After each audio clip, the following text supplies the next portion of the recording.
E quando sumir do ex, desaparecer, evaporar da face deste planeta, não é uma opção. Quando isso acontece? Quando você trabalha com redes sociais, você trabalha na internet, tua cara precisa estar lá. Você não pode simplesmente prejudicar o seu trabalho por conta de um estrupício, né? Então, óbvio, você tem que continuar com o seu trabalho, mas, linda, maravilhosa, com dente branco, parede, cabelo escovado, por favor, né? Um espetáculo, tá? Toda arrumadinha, bonitinha, direitinha, tá, minha gente? E nem pensar em tocar em assuntos sentimentais e periquitais. Nem pensar. Você tem que continuar trabalhando normalmente, agindo como se nada tivesse acontecido. Por exemplo, um ator e uma atriz, né? Vamos supor, deu uma merda na vida deles naquela ocasião. Mas eles têm novela para gravar, eles têm filme para gravar, eles têm peça de teatro para apresentar. Como é que faz? A pessoa tem que ir lá e tem que tirar força, sabe lá Deus de onde, né? E enfrentar aquilo e fazer o que precisa ser feito. Quantas vezes eu fiquei triste por alguma coisa, tá, gente? Me senti triste por alguma coisa que aconteceu, meu coração estava sangrando, eu estava com a cabeça muito chateada, mas eu aprendi na minha vida a separar muito bem as coisas, tá? Uma coisa é eu ficar chateada com algo que aconteceu com alguém. A outra coisa é eu me deixar de lado, não tem nem como, né? Eu não consigo nem terceirizar o que eu faço. Não dá para eu falar para uma pessoa, atende para mim, fulana. Não dá, é a minha mão, é a minha voz, é a minha cabeça ali no problema da pessoa. Não tem jeito. Sou eu, não tem como eu terceirizar a gravação de vídeo. Sou eu que tenho que vir aqui para frente da câmera e falar com vocês. Então eu aprendi a separar muito bem as coisas. Outro ponto, por exemplo, vocês trabalham juntos. Você é obrigada a olhar para a cara do ser todo dia. Isso também já aconteceu comigo. 2 vezes. Se não bastasse uma vez eu ter me envolvido com uma pessoa que trabalhava na minha empresa, não aprendi a lição, me envolvi a segunda, com outra, em outro lugar. E era um horror, porque eu tinha que... o primeiro não era do mesmo setor que eu. O segundo, ele era um consultor que vinha na empresa. E eu era responsável pelo projeto, então eu tinha que falar com a pessoa, eu tinha que olhar para a pessoa. Pensa, o sacrifício que eu fiz. Aí é o seguinte, o que é importante? Você está ali, não é para constituir uma grande família nessa empresa, você está ali para trabalhar. Você está sendo paga para trabalhar. Então, o teu objetivo ali, a tua mente tem que estar focada só no profissional. Vá para a empresa, trabalhe, nem pensar em faltar. Eu fico puta com isso. Ah, eu não vou, porque eu não estou aguentando. Aí não vou conseguir olhar para ele. Aí eu vou me afastar da empresa, pedir um afastamento. Ou seja, você joga o teu profissional, você joga a tua vida profissional no lixo por causa de qualquer um. Eu não fiz isso, tive vontade, confesso. Tive vontade. Teve um dia que eu lembro que eu acordei de manhã, que eu falei, eu não vou. Mas aí eu pensei, se eu não for, aí que ele sai vitorioso. E eu vou me sentir pior ainda. Por ter fracassado. Não com ele, comigo. Levantei, botei a roupa e fui maravilhosa e maquiada no salto.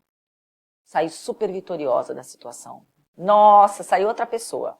Comecei a confiar mais em mim, comecei a confiar na minha força, no meu poder de resolução, no meu poder de passar por cima das coisas, principalmente daquilo que estava me machucando. Pessoas que estavam me massacrando. Eu levantei a cabeça, empinei a bunda e fui. Peito para frente, bunda empinada. E fui. E não me arrependi.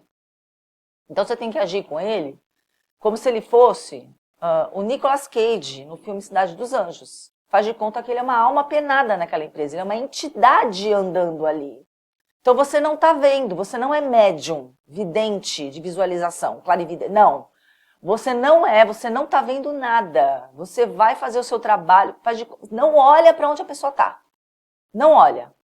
A pessoa está passando aqui, não olha. Mesmo que ele estiver de costas, não olha, porque a pessoa sente quando alguém está olhando para a gente. Não é?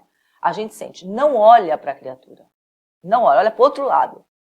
Faz de conta que você está super distraído com o seu trabalho. Se puder, se for possível na sua empresa, coloque um fone de ouvido. Escute uma música, cante, fique lá cantarolando, trabalhando, entendeu? Distribua sorrisos para todo mundo, deixa ele se perguntar por que você está tão felizinha. Você não está sentindo a falta dele. Entendeu? É assim que se faz, tá? Se você é seu ex-marido, você tem filhos com ele.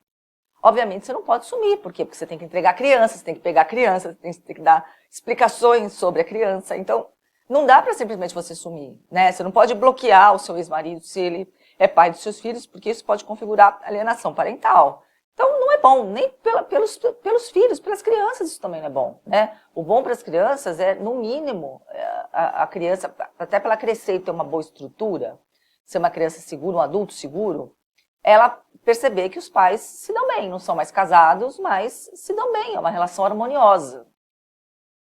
Pausa para você respirar fundo. Infelizmente é. Agora, se você, assim, se acabou de separar, tá naquela coisa de não sabe se volta, não sabe o que vai acontecer, não sabe qual que vai ser o próximo passo dele, é o seguinte, ele tem que entender assim, mesmo você estando ali na frente dele, você não pertence mais a ele. Na verdade, nunca pertenceu, mas o homem acredita que ele tem posse da mulher, tá? Então, ele tem que entender que mesmo você estando ali na frente dele, ele não pode tocar em você. Ele não pode controlar você. Ele não sabe mais da sua vida. Ele não pode dar nenhum tipo de palpite. Se ele tentar controlar, se ele tentar perguntar, só olha para ele e dá uma risadinha. Fala, por que você está vindo com essa pergunta agora? É uma pergunta inócua. É uma pergunta que não faz sentido. Você não está mais nessa casa.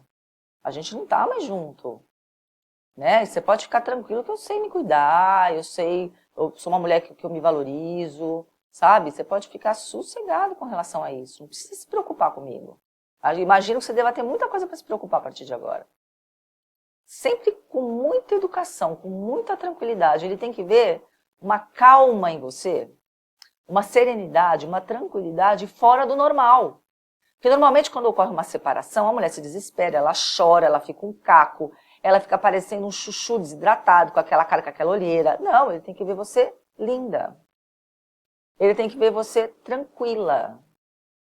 Ele tem que ver você com brilho nos olhos. E ele não vai entender o porquê, porque na vida dele, na cabecinha dele, ele até então achava que ele era o centro da sua vida. E provavelmente era, porque muita mulher cai nessa besteira, né?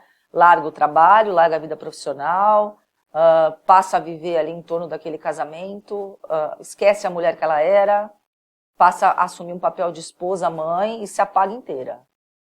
Começa a fazer aquela mulher que você era antes de conhecê-lo vir à tona de novo.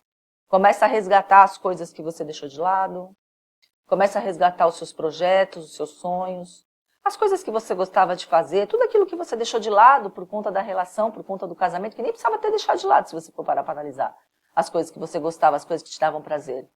Começa a resgatar você. E deixa ele só observar. Não deixa.